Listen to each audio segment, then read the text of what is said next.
In this video, I'm going to show you how to connect to on-prem Active Directory from Power BI desktop. Let's get started. I have some data in Active Directory where I want to get a username and when the user last log on and how many times that they have logged on and what is their address. So click on transform data, then click transform data option. Then from the new source, choose more option. Then type here where do you want to get the data from, Active Directory source, then click connect. So it's asking you what is your Active Directory domain name. So in this case, I have a local Active Directory setup environment. It's called gantest.local. Then click OK. Then once it is the domain is reachable, then it is asking you the username and password. So I'm going to enter my username is administrator. Then enter your administrator password. Then click connect.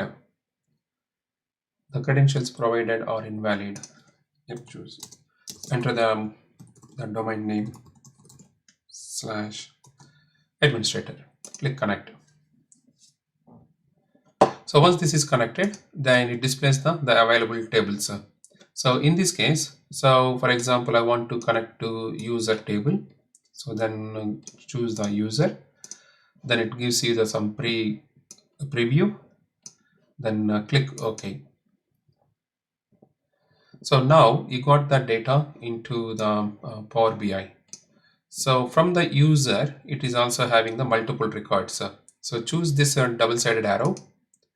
Then what are the fields that you wanted to keep? So let's say, for example, I want to given name, and then the last logon time, and also last logon timestamp. So if you are an Active Directory administrator, you should be knowing the difference between last logon timestamp. And the next one I wanted to use is maybe the logon count. Then choose what are the fields that you want, maybe like a password last set, those kind of things. Then click OK. So it's going to create all these columns here. Then we'll come back in a minute to format that. So I don't want this column, this column, this column. Then remove the columns that you don't need. Maybe I don't need until this. So I'm going to remove them. And then I'm going to remove this mail recipient. I don't want this column as well. So from security principle, I might need the SAM account name, which is a login name. Then click OK. So this is the actual user's login name.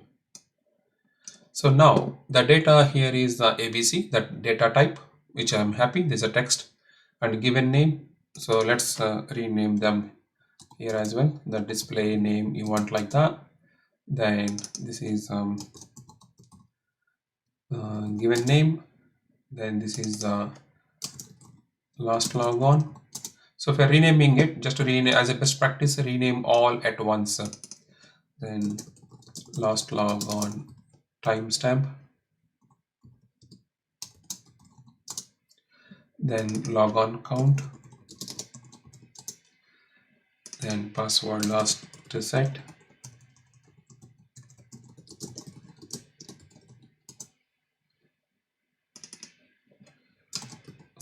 Login name. Then distribution name. Okay, so once you have done the columns rename, now I'm going to change the data format. So last logon is a time, but you don't want it to decimal, you want it date and time. So now you can see the date and time. Again and again, I want to sort this column by the last logon. So choose this J2A. Now you can see there's one more account that is recently logged on. So these are the accounts I've just created, but I never logged on. So therefore, you got the same showing, all of them showing as the same date. The same thing, last logon timestamp is a date and time format. Then choose the date and time format. Then last logon, how many times is logged on. Now you can see the rest of them are 0 because I never logged on. Then password last set. Again, this is also date and time field. Then this is a login name and this is a distribution name. So now we have the data now you can bring into the model.